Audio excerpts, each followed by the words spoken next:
Sir అభినందిస్తా ఉన్నా అధ్యక్ష. ఒకటి వాస్తవం, ఉద్యమాలతో ఉదయించిన తెలంగాణ ఇవాళ ఉజ్వల తెలంగాణగా వెలుగుతున్నది అనే మాట వాస్తవం. దీనిలో ఎవరికి రెండో అభిప్రాయం ఉండాల్సిన అవసరం లేదు. ఎందుకంటే ఎలక్షన్లు అయిపోయినాయి, అసెంబ్లీ ఎన్నికలు అయిపోయినాయి, పార్లమెంట్ ఎన్నికలు అయిపోయినాయి. ఇంకా 4.5 ఏళ్ల పాటు చక్కగా కలిసిమెలిసి పనిచేసుకునే అవకాశం ఉంది.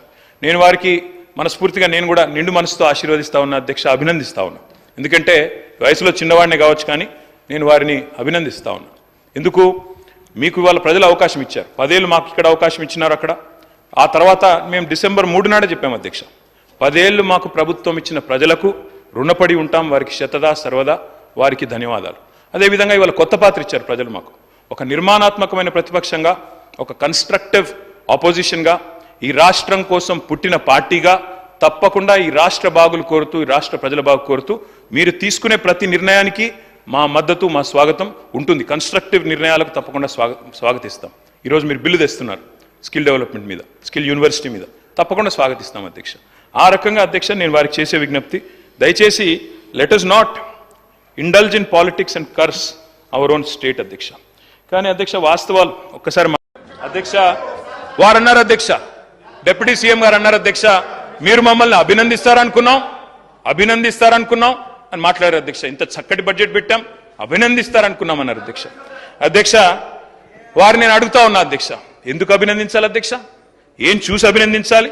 ఏమన్నారు మీరు? 6 గ్యారంటీలను 100 రోజుల్లో అమలు చేస్తాం అని మాట తప్పినందుకు అభినందించాలా?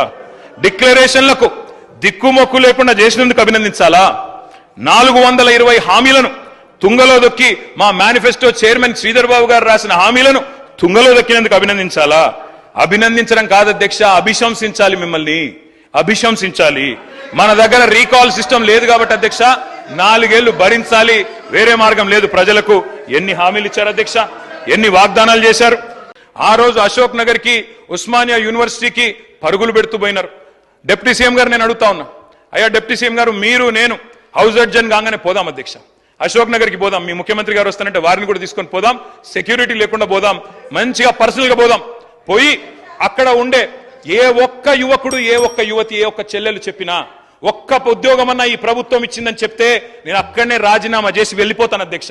ఒక్క ఉద్యోగం రేవంత్ రెడ్డి గారి ప్రభుత్వం, కాంగ్రెస్ ప్రభుత్వం వచ్చినాక కొత్తగా ఇచ్చినాము అని ఏ ఒక్క యువతి గాని యువకుడు చెప్పినా నేను అక్కడే రాజీనామా చేసి రాజకీయ సన్యాసం తీసుకుంటా అధ్యక్ష. ఒక్కరు చెప్పినా నేను చెప్తా ఉన్నా అధ్యక్ష, అక్కడే సిటీ సెంట్రల్ లైబ్రరీలో ముఖ్యమంత్రి గారికి, ఉప ముఖ్యమంత్రి గారికి, మా పార్టీ తరఫున, తెలంగాణ యువత తరఫున 1,00,000 మందితో పౌర సన్మానం కూడా పెడతామని చెప్పి నేను చెప్తా ఉన్నా అధ్యక్ష. ఈ రకంగా చెప్తాను.